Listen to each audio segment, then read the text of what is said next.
كانت شهد بنتي عندها 16 سنة، ساكنة في منطقة شعبية، ومع إنها متفوقة في دراستها، أهلها كانوا شايفين إن الجواز أهم من الشهادة. جالها كريم، شاب عنده 22 سنة، شغال شغلانة بسيطة بس عنده شقة. ومع أول زيارة أمها قالت لها: نضمنك في بيت راجل أحسن ما الأيام تاكلك.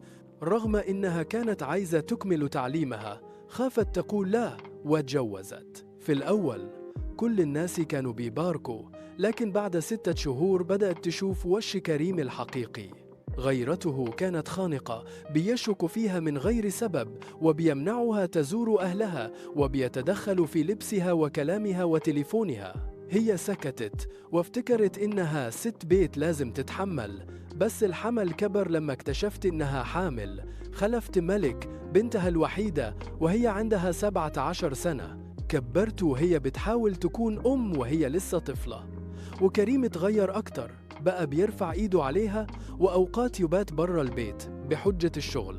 بعد 4 سنين ما قدرتش شهد تكمل، قررت تطلب الطلاق، بس أهلها رفضوا.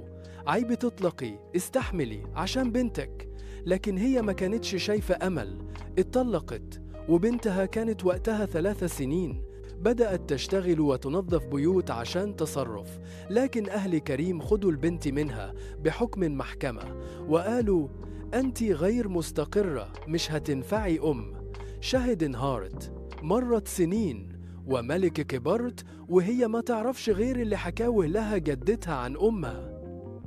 ست سابتك وراحت تعيش حياتها، ولما بقت عندها 13 سنة قررت تهرب وتدور على أمها، لأن قلبها كان حاسس إن فيه حاجة مش مفهومة. اتقابلوا أخيراً بعد 10 سنين، لكن اللقاء كان صادم. ملكو كانت مليانة غضب: كنت فين؟ ليه سبتيني؟